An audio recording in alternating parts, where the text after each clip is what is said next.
James and Justin here, your favorite spiritual analysts on all things culturally relevant, and today we're going to be taking a look at the new Conjuring movie trailer. This is for the Conjuring Last Rites. I don't know if the Last Rites signifies that this will be the last of the Conjuring movies. I'm sure this, I don't know if this is the second or third, but I feel like it's been around for a while. Every now and then I get inspired to watch all the Conjuring movies. Yes. I'm because the trailers always look awesome, and then I'm go back to the very first one, and then I'm and then I'm not into it. Some people probably love them. Some people, it's probably their favorite film franchise. Look at how many of them they made. Yeah, well, anyway, we'll take a look at it and see if it's worth seeing. Yep.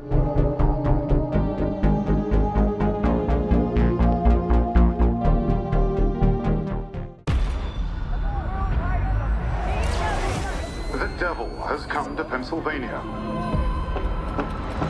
Jack and Janet Smurl claim that an evil presence has found its way into their home. 8 people live in this house. 8 people have experienced this. 8 people are not crazy.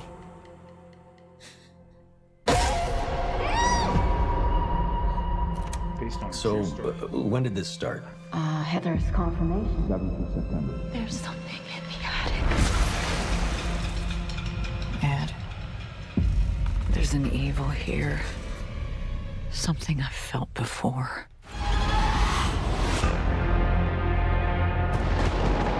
This thing in your house is a demon. It's the first one that we ever encountered. We were young. We were scared. We ran away. And after all these years, it wasn't done with our family.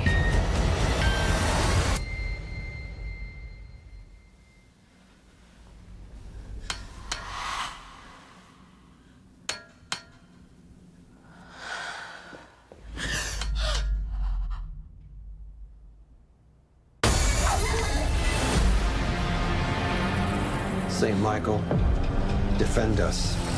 Be our safeguard against the devil. In nomine Patris, et Filii et Spiritus Sanctus, by the power of our Lord Jesus Christ.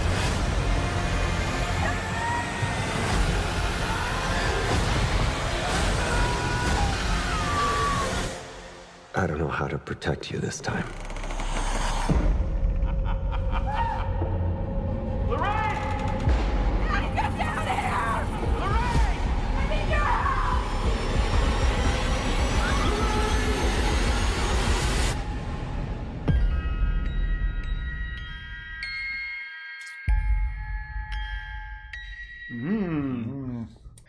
What can you say about that? Based on a true story, I'm where did these events take place? Because I have never encountered anything that remotely close that happens in these horror movies, especially the ones that are supposed to be based upon demonic possessions. And you hear all these wacky stories. Remember the first Exorcist? I don't know if it actually happened, but I think someone said that the girl that was in that went crazy and was in an asylum for the rest of her life. Do you remember the preacher John Hagee?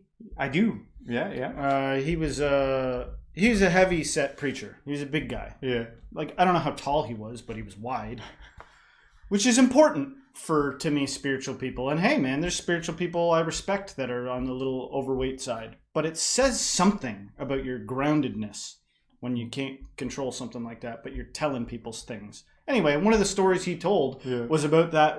I think it was The Exorcist, and he was I was a preacher at the time when that came out, and I told everybody, don't go see it. I warned them, don't go see it. But some young girl in my audience decided she was going to go see it. And then the following Sunday in church, I started talking about Jesus.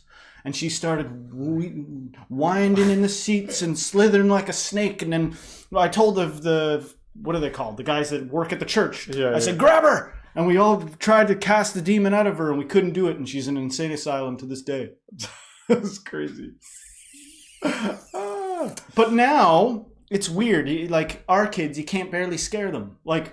When the first footage of a train came out a long time ago, it was just the first movie. It was just like a train entering a station. People were like supposedly running out of the theater. Yeah. You know what I mean? And you look at old horror movies and they're sort of campy, and you know they'll be on when a kid's nearby, and a kid will be like, ha ha ha. They don't care.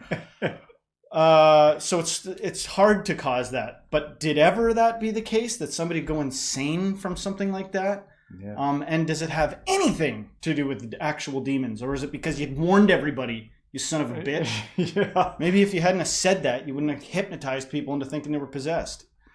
That's a good point. The idea of like the hypnotic effect of and the power of the belief in the mind, and you know what the mind can actually. I was so scared so much as a kid because we grew up in religiosity. And another thing, remember that time John Hagee was like, and don't, watch out for hell because it's forever. Forever. It's forever. And we were like, ah!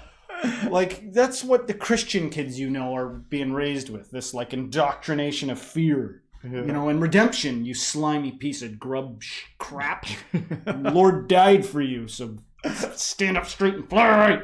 It's not what it seems to be oftentimes. Sometimes it is. Sometimes there's little commune type communities of religiosity where it is all really a focus on redemption. One of the interesting aspects of horror movies is that not everything like hits everyone in the scary bone the same.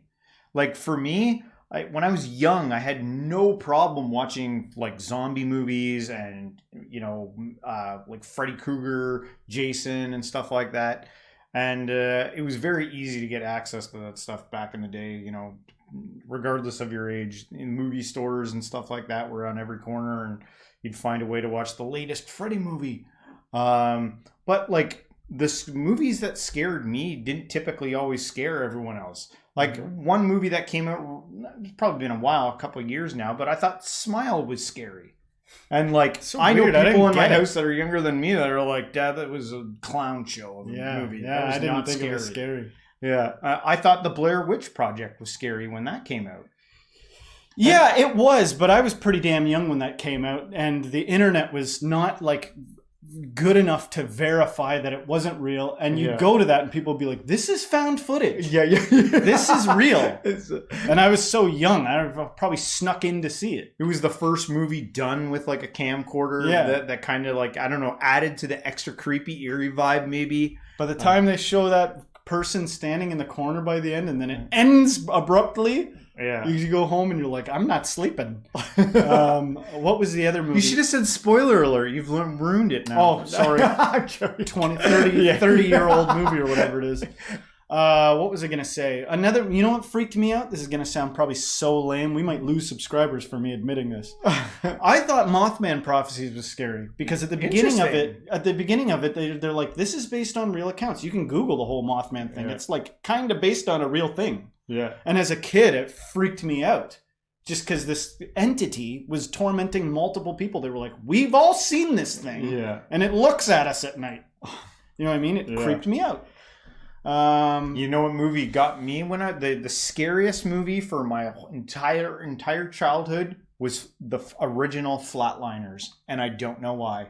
I came home, I think, from something, and I think my mom was watching it at the time. Yeah. And I went upstairs and just sat down to watch it, and that scared the crap out of me. It's creepy. To this day, I don't even know why. Like if I watched it again, I'd be like, that's lame. Yeah, it's lame. That's lame. But for some reason, it hit me at the right time or something. Probably because it's about death. You know what I mean? Maybe. And death is not like, it's like not painted in a good picture at all in that movie. It's oh, you don't want to die. Everyone's going to die, but you don't want to. Like, there's nothing I can do about that.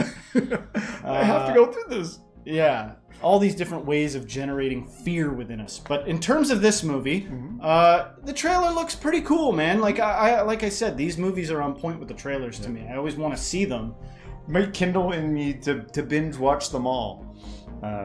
To just go through them, because I don't think I've seen any of them. I haven't seen any of the Conjurings? Yeah, none. Start from the beginning. Well, there's all these side ones too. Like I think Annabelle is a Conjuring universe movie. Okay. Or one of the Annabelles. There might be multiple Annabelle movies. I don't know. All right. And then there's the Nun, maybe I think is in the Conjuring universe. Let us know in the comments if you're diehard Conjuring fans. Yeah, and let us know if you liked our reaction. If you did, please don't forget to hit the like, subscribe, share this with a friend, and everyone till next time, stay spiritual.